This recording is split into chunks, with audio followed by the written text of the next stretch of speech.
दिव्य मुंबई, सत्याला न घाबरणारी पत्रकारिता, आवाज सामान्यांचा। भिवंडी की आज जो घटना हुई है भिवंडी, क्या जानकारी अतिशय दुर्दैवी अशा प्रकारची ही घटना आहे। ही इमारत C1 कॅटेगरीची होती, ती रिकामी करण्याचे आदेश दिले होते। जवळपास 25 लोक त्यातनं रिकामेही केले होते असं मला आयुक्तांनी सांगितलं, पण तरी देखील जो काही कॉन्ट्रॅक्टर आहे त्याच्या लोकांनी तिथे रिपेअरचं काम सुरू ठेवलं आणि त्यानंतर ही घडलेली घटना आहे।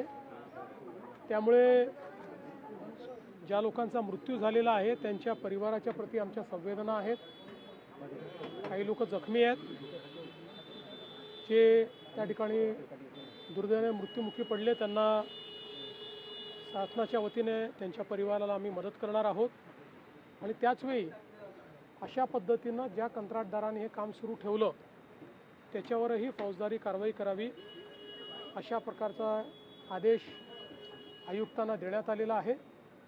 आणि अशा पद्धतीनं C1 कॅटेगरीच्या ज्या बिल्डिंग्स आहेत तिथे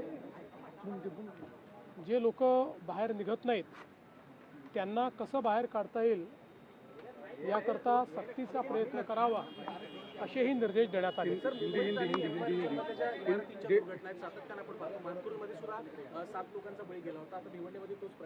मुळामध्ये जसं मी सांगितलं की C1 कॅटेगरी म्हणजे धोकादायक इमारत म्हणून घोषित झाल्यानंतर तिथनं लोकांना बाहेर आपण काढतो।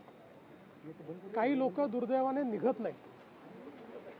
आता आपण मानपूरची जर दुर्घटना बघितली, तिथे देखील रिकामी झालेली बिल्डिंग पडली आणि ज्या ठिकाणी पडली ते रिकामं केलं होतं, पण त्यातले काही लोक निघालेले नव्हते। त्यामुळे मला असं वाटतं की जीव अत्यंत महत्त्वाचा आहे।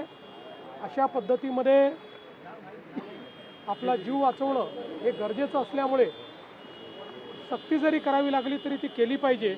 अर्थात त्या संदर्भात न्यायालयाचे काही निर्देश असल्यामुळे एका लेवलपेक्षा जास्त सक्ती करता येत नाही, पण तरी देखील हा प्रयत्न असतो की सक्ती करून लोकांना बाहर काढ़ा। जो भिवंडी में घटना घटी है, ये जो बिल्डिंग थी इसको डायलैपिलेटेड घोषित किया गया था। 25 लोगों को उसमें से बाहर भी निकाला गया था, फिर भी उसके कॉन्ट्रैक्टर ने रिपेयर का काम शुरू रखा। कुछ लोग वहाँ रुके और उसमें ये दुर्घटना हुई है। जिन लोगों का मृत्यु हुआ है उनके परिवार के प्रति हमारी संवेदना है। सरकार उनको मदद करेगी। जख्मियों को भी हॉस्पिटल में एडमिट किया गया है और जिस प्रकार से कॉरपोरेशन के नोटिस के बावजूद ये कॉन्ट्रैक्टर ने काम शुरू रखा, उनके ऊपर भी कार्रवाई की जाए।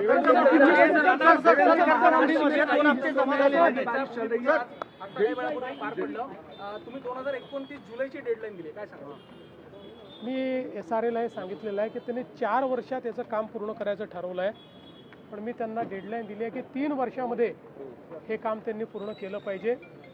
अनेक वर्षापासनं लोकशाहीर साहित्यरत्न अण्णाभाऊ साठे यांचं चिरागनगरचं जे घर आहे तिथे एक मोठं स्मारक व्हावं ही मागणी होती, ती आमच्या सरकारने पूर्ण केलेली आहे। अतिशय सुंदर आणि भव्य स्मारक आम्ही तयार करतो।